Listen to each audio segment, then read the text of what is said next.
souls under a continuous scroll, mainstream mania, manic impressions, bright and bold block lettered billboards, targeted campaigns tossing us back and forth between feel good and fear. In this world of Caesar, rumors of war, saber rattling rhetoric, Instagram and inflation, a love and hate relationship, war torn between good cheer and angst, lacking limitation.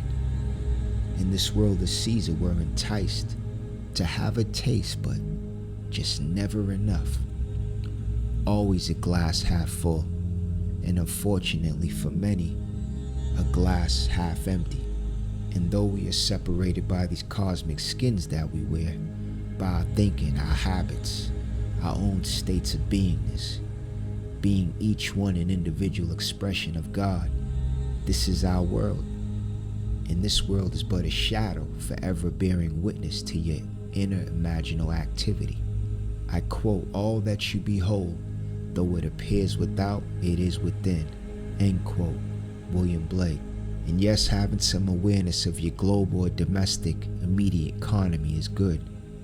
So at least you're not stuck living under a rock somewhere.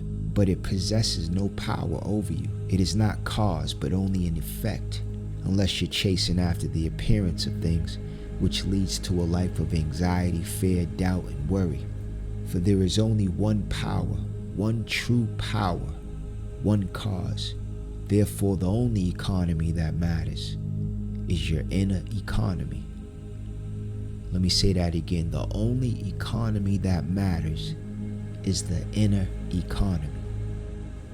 When I speak of the inner economy, I'm speaking of that inner infrastructure, your I amness, beingness. I'm speaking of there's no solid object, anything you can taste, see, touch, feel, that had its origin on the physical plane. There's nothing on the physical plane that had its origin on the physical plane.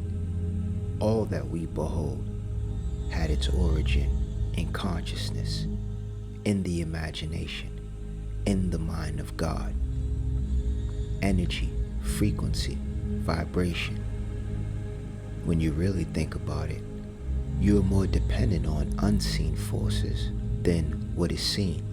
Specifically, how many hours or how many days could one go without food or drink?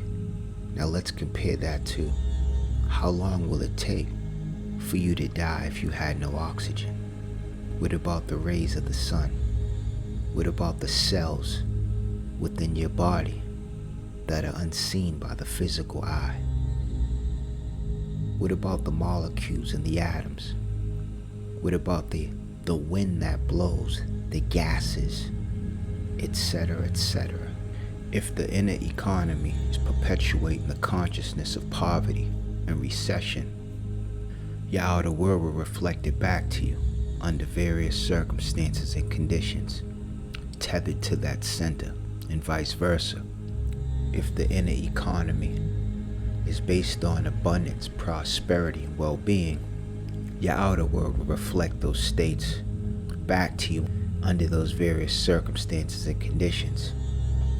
We are all walking transmitter receiving stations, constantly emitting and sending out a signal and constantly receiving. It's a perpetual cycle. As far as we are concerned, what we are and what we are to become depends solely on what we are thinking. For we are a continuous creative power, all stemming from the inner economy. This truth I'm speaking of, it's been the same truth since nothing changes under the sun. This is law. We live in a spiritual universe governed by mental laws of cause and effect. God is the same yesterday, today, and forever. This is the truth the ancient sages spoke of, the ancient prophets. Spirit is causation. All that appears without, it's all effect of the inner economy. The inner economy begets your outer economy, your outer world, your 3D reality. You want changes?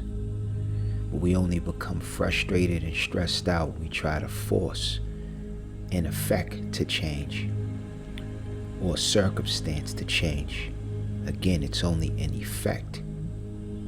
To change, we must go inward and begin to learn to gift ourselves the feeling, the vibrational state of having and being. What's it say? To whom as much, much is given. It's not talking about because somebody has a bunch of things or money that all of a sudden needs to be given more. No, it's all about consciousness. It's all about the beingness. We're mental, creative beings, created in the image and likeness. Our essence is solely creative.